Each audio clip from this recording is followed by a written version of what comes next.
हैं खबरें न्यूज 24। आइए देखते हैं इस वक्त की बड़ी खबर जो प्रयागराज से है। प्रयागराज उमेश पाल हत्याकांड में शामिल 5 लाख के इनामी गुलाम हसन पुत्र मकसूदन निवासी मेहदौरी थाना शिवकुटी इलाके में पीडीए ने बुलडोजर से मकान को जमींदोज कर दिया। पीडीए के मुताबिक गुलाम हसन ने राजकीय स्थान की जमीन पर करीब 400 वर्ग एरिया में अवैध निर्माण किया है, जिसके चलते उन्हें राजकीय स्थान के अधिकारियों की तरफ से जमीन खाली करने के पहले नोटिस दी जा चुकी थी। उसके बावजूद निर्माण को नहीं गिराया गया, जिस पर एसडीएम सदर जो कि राजकीय स्थान की भूमि पर अवैध कब्जे किए जाने की रिपोर्ट के जरिए पीडीए को जमीन खाली कराने के लिए कहा गया, जिस पर पीडीए के मुताबिक गुलाम को जनवरी में जमीन खाली करने की नोटिस दी गई।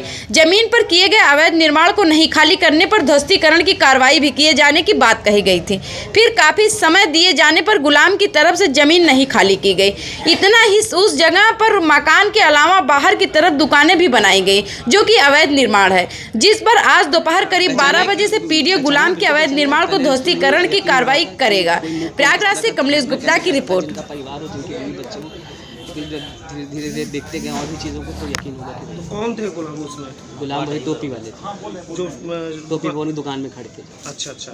तो उसके बाद जिस तरीके से और भी सीसीटीवी सामने आया तो गुलाम ने जो ये काम किया उसके बाद आपको पुलिस ने भी उठाया था? हाँ बिल्कुल, 9 दिन पुलिस की हिरासत में पुलिस ने पूछताछ की हमसे, जो भी हमारे पास जानकारियाँ थी हमने उनको दी और आगे भी जो भी सहयोग होगा बिल्कुल प्रशासन सरकार का काम है। ये मकान मेरे पिताजी कार्रवाई तो उचित है, लेकिन ये है कि जो निर्दोष है उनके साथ भी न्याय होना चाहिए। सरकार से यही कहूँगा कि जो निर्दोष है उनके साथ भी न्याय हो, कार्रवाई हो, बिल्कुल हो। आपका भाई गुलाम घटनास्थल पर शामिल था, शूट था, उसने लगातार गोलियां चलाई। देखिए आप लोग भाई कह रहे हैं, बिल्कुल भाई हैं और माँ हैं भी मेरी, लेकिन कोई भाई का रिश्ता होना भी तो चाहिए। अगर भाई होते तो आज इस तरह से हम लोग को बीच चौराहे पे खड़ा करके जाते, या हम इस बूढ़ी माँ को दुखी करते इस तरह से, जिन्होंने हमेशा उनको अच्छे रास्ते पे चलने के लिए कहा, सब भाइयों को अच्छे रास्ते पे चलने के लिए कहा। राहिल, आपको लगता नहीं कि गुलाम ने जो अचानक से इस तरीके से काम किया, आपको जो आने वाले जो पहले यहाँ पर रहते थे गुलाम, तो इस तरीके को इनकी हलचल? नहीं, ये बात तो सही है, उनकी विचारधारा हमेशा कट्टर रही है जो है, क्योंकि हमारे उनके विचार कभी मेल नहीं खाते थे। कभी बात होती थी जब हम उनकी जो है, तो जब बातों के दौरान ही पता चल जाता था कि बिल्कुल उनके अंदर थोड़ी कट्टरता थी।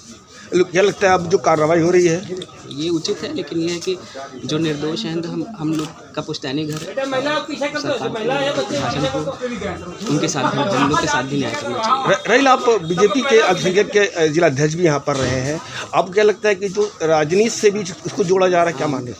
राजनीति से नहीं जोड़ना चाहिए, बिल्कुल जो है राजनीति से जोड़ने का कोई तुक नहीं होता, क्योंकि गुलाम ने ये काम किया है और राजनीति से इससे कोई मतलब नहीं है। हम बीजेपी में थे, बिल्कुल हम बीजेपी के लिए काम करते थे, अपनी पार्टी के लिए काम करते थे और आज से नहीं कई वर्षों से कर रहे थे। जिस दिन ये घटना, उस दिन रात को भी मैंने पार्टी 2024 में प्रधानमंत्री मोदी जी के लिए इंटरव्यू किया रात में, लोगों को बुला करने सारे पदाधिकारियों के साथ कि 2024 के इलेक्शन में फिर मोदी आएंगे। ये बताइए कि अगर इनकाउंटर होता है गुलाम का तो क्या आप लोग जाएंगे? तो नहीं, हम लोग ने परिवार ने पहले डिसाइड कर दिया, जिस तरह हमारी माँ को बीच चौराहे पे, हम लोग को बीच चौराहे पे खड़ा किया और बिल्कुल परिवार को कलंकित करने का कार्य किया है, हम लोग उनका शौक नहीं लेंगे। तो आप ये बताइए